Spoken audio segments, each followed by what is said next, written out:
Բարև ձեզ, ուրեմն մենք պետք է շարունակենք մեր հաղորդաշարը քննարկում ենք ամուսնանալ թե հարստանալ։ Ուրեմն սա հաջորդ կարծեմ չորրորդ հանդիպումն է։ Ուրեմն մենք պետք է խոսանք թե կարևոր հանգամանքները ամուսնանալու համար ու դրանցից ամենակարևորը ճիշտ մարդուն գտնելը։ So ես հիմա խոսքը տալիս եմ Արմենի Դավթյանին, որ հոգեբան է, եւ ուրեմն ինքը ավելի լավ կդրսևորի մեր հարցերը ու կգտնենք մեր պատասխանները։ Okay, so համեցեք Արմեն ջան։ Ողջունում եմ բոլոր մեր հետևորդներին եւ այսօր մենք կխոսենք, ինչպես նախորդ անգամ խոստացել էինք, ընտրության մասին, հա, ինչպես են ընտրում տղամարդիկ, ինչպես են ընտրում կանայք։ Եվ ինչու են խնդիրներ առաջանում ընտրության ժամանակ, եւ ինչ դեր է կատարում այս պարագայում նաեւ սերը եւ ֆիզիոլոգիական հարաբերությունները։ Ну, այս թեմայի շուրջ մեր զրույցը ուզում եմ սկսել մի պատմությունից, որը բավականին տարածված էր, չգիտեմ ձեզ պատահել է թե չէ, բայց ես կուզենամ այդ պատմությունը կարդալ։ Կոչվում է Ամուսինների խանութ։ Այսպես է պատմությունը։ Մի օր մի կին տեսնում եմ, որ մի խանութի վրա ցուցանակ է այդպես փակցված Ամուսինների խանութ, հետաքրքրված մտնում է ներս, ներսում բացատրում են վաճառողները նրան կանոնները, ինչպես կարող է օգտվել այդ խանութից։ Առաջինը դա,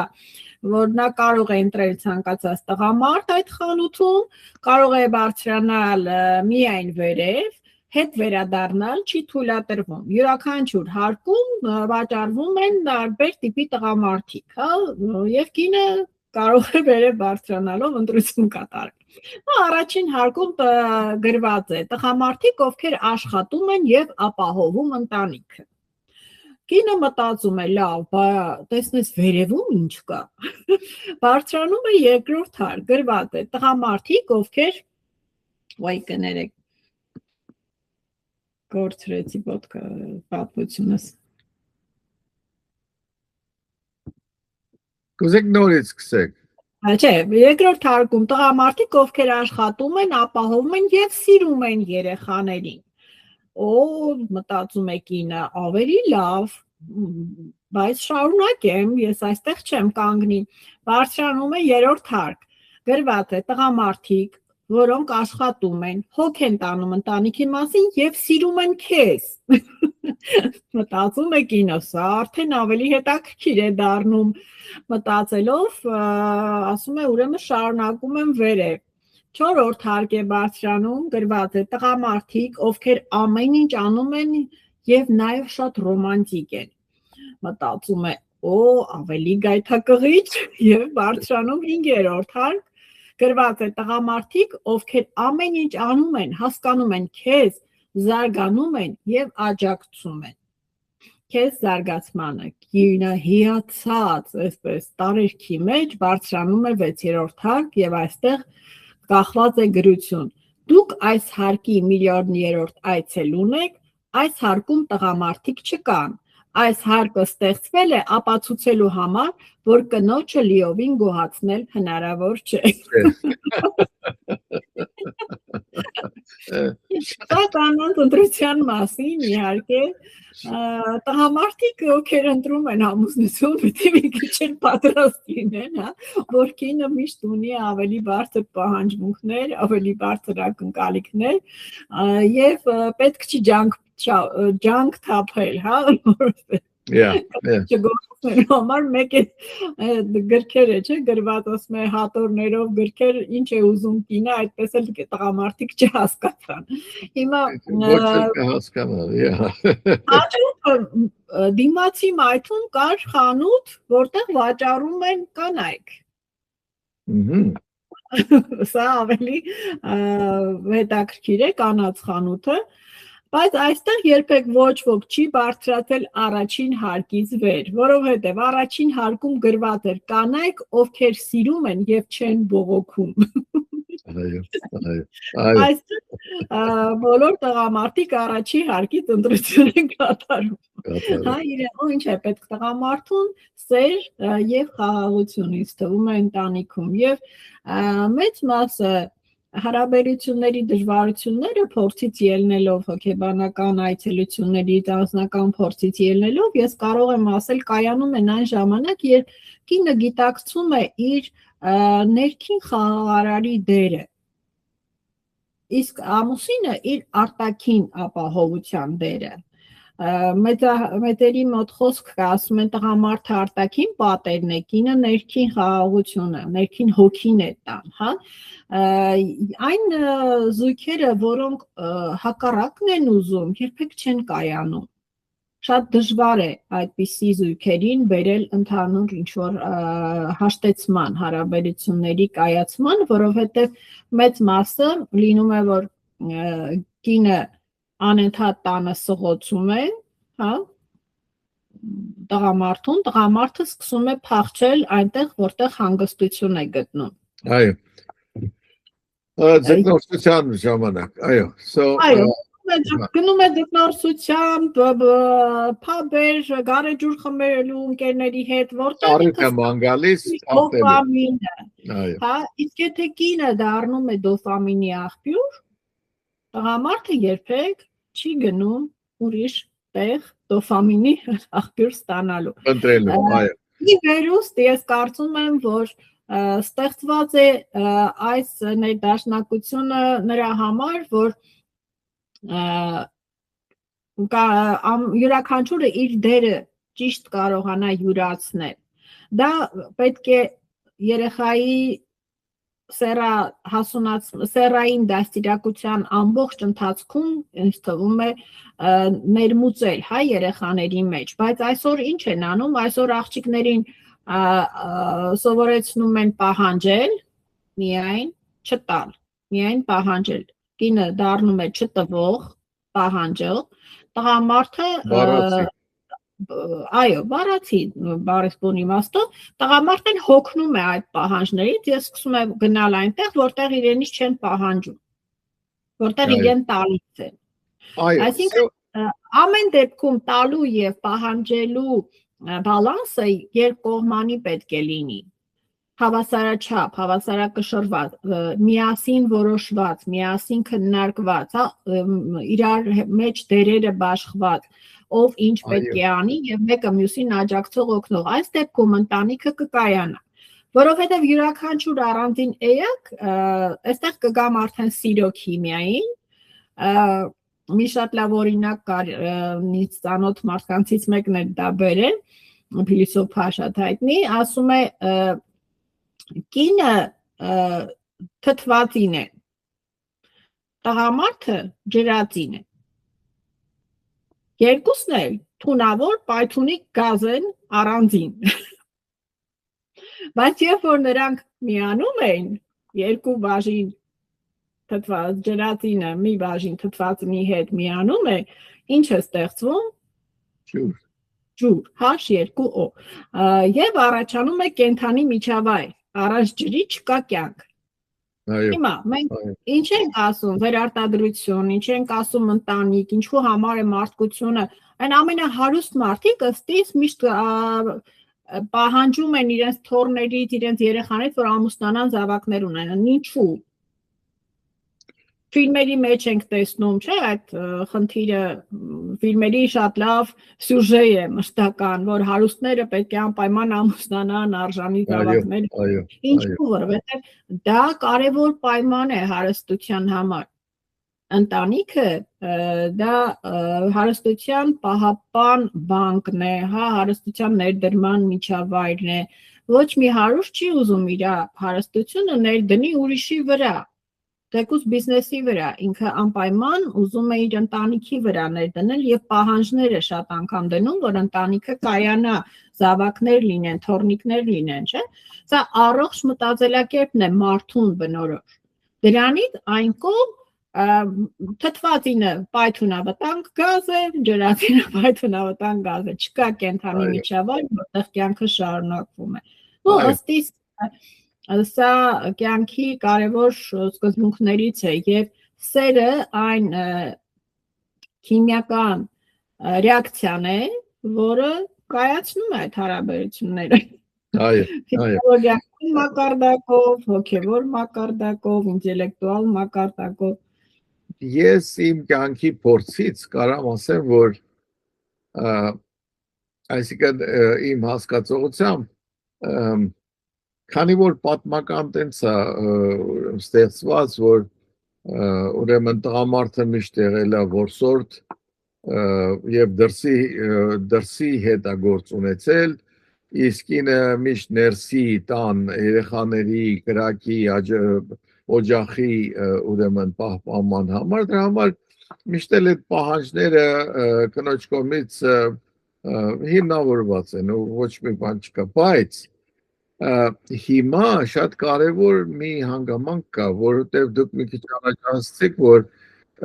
իրանք փորձում են աղջիկը անիմաստ պահանջներ են ուզում, այսինքն եթե պետք է ջայրները ամուսնանան ու միաժամանակ հետո իրար հետ աշխատելուց, իրար հետ ապրելուց հետո ինչ-որ մի ունենան եւ այլն, իրանք հենց այդ ժամանակը ուզում են թռնեն առաջ, մի անգամից էս ունենան, այն ունենան, դրանով կորցնելով հենց այդ իմաստը։ Շատ անձնական օրինակով կարող եմ ասել, ինձ համար մեծագույն հաճույք է եղել միշտ, երբ իմ ամուսնու հետ մենք ինչ-որ մի բան ենք ստեղծել։ Մարդու ստեղծարար էությունը պետք է կայանա, որտեղ պետք է կայանա, կարիերայում կամ ընտանիքում։ Կարիերայում ես դրա դիմաց կներեք, գումար ես վաստակում, գումարը բերեցիր, քեզ վրա ծախսեցիր, ոչ մեկից ոչինչ չստացար, ինքդ քեզ վրա ես ծախսում կամ ասենք հարազատների վրա ես ծախսում, մարդիկ ապրում են ուրիշների համար, որտեղ իրենք չգիտեն իրենց ինչի համար է պետք է այդ գումարը, աշխատում են, ծախսում են իրենց հարազատների վրա, տուն են առնում, մեկը իր եղբոր երեխաների վրա է ծախսում սեփական ընտանիքը չունենալով, մեկը իր ծնողների վրա է ծախսում, մեկը, չգիտեմ, բարեգործություն է անում, բայց երբ որ դու քո սեփական արդեն ընտանիքի վրա ես նաև վաստակում եւ ծախսում, դա մեկ ուրիշ հաճույք է, դա հարստության մի տեսակ է, հա, երբ որ դու այդ հաճույքը ստանում ես ստեղծարարությամբ։ Վերջերս մեկը ասեց, ես առաջին անգամ հանդիպեցի մի աղջկա, որի հետ ես ուզում եմ ինչ-որ մի բան ստեղծեմ։ Ու ասում եմ, ես այդտեղից հասկացա, որ ես ուզում եմ իր հետ ամուսնանալ։ Ժամանակակից երիտասարդները չեն հաշվի առնում, հա, դա ես ուզում եմ հուշեմ, այդ մի շատ կարևոր կետ է, որ մենք անցած օրը խոսում ենք ջահելների մասին, ուրեմն մաման ասեց, ջահելի մաման ասեց, որ գիտես ինչ, ինքը անտարբեր է այս աղջկեքի վերաբերյալ, այն իմաստով, որ հələ ճիշտը չի գտել, որտեղ ասում եմ ոչ մեկին ինքը չի նենց կապնվում, բայց եթե ինքը տեսնի այն աղջկան, որը որ են քիմիական մակարդակով կամ հոգեկան մակարդակով իրան մոտիկ լինի, այդ ժամանակ իր մոտ ցանկություն է ստեղծվում, որ համագործակցել իրար հետ լինել, իրար հետ ժամանակ անցկացնել։ Գիտեք, մի հատ ֆիլմ կա ամերիկյան, որ ուրեմն երբ որ մեկ ասում է, գիտես, ասում է, դու ինձ ստիպում ես, որ ես լինեմ ավելի լավը կամ այսինքն այդ լավացնում է մարդուն վարքը իրա ինքնա այո, սեր կա կառուցում է, սեր կա քանդում է։ Այո։ Այսինքն հարաբերություն չասեմ սեր, որովհետև սերը ինձ թվում է կառուցում է միշտ, հարաբերություն կա, որ կառուցում է, հարաբերություն կա քանդում է։ Այս առումով տղամարդու ակնկալիքները այդ հարաբերություններից այլ են, կնոջ ակնկալիքները այլ են, բայց այդ ակնկալիքները ինձ թվում է բնությունից ի վերուս դրված է մարդու մեջ։ Okay, շատ լավ։ Արեք դրա մասին խոսանք մյուս անգամ։ Ես ուզում եմ հիմա Ռաֆայելին օգտագործենք իր ուրեմն տեսակետը հասկանալու համար։ Ուրեմն ինչ է անակնկալում տղամարդը կնոջից։ Այսինքն մինչև ամուսնանալը, երբ որ դու փնտրում ես կամ տենց ուզում ես հասկանալ, թե աղջիկը հետաքրքիր է քեզ, թե չէ, ինչ ես անակնկալում աղջկանից։ Ուրեմն Պետրոս ջան, էլի ես միշտ Թավոտ քեքին կվանգրավել։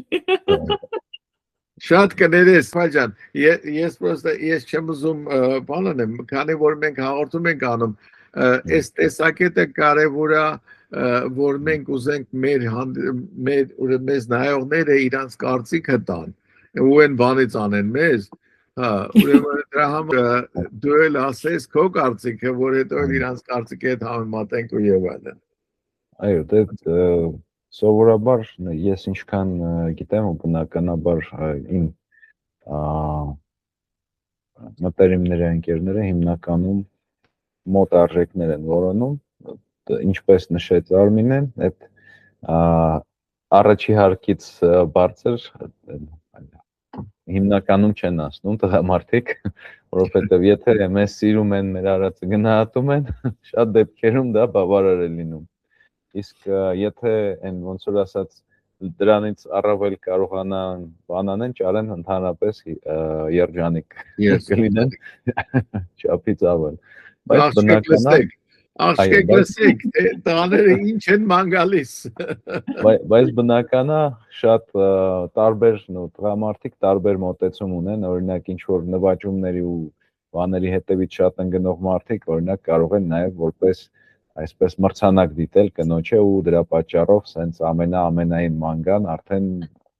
բանը մարդկային արժեքները, թե ինչ որ այլ ռեգալիաները, որ ունի, դրանց հետևից կարող են ընկնել, դրա համար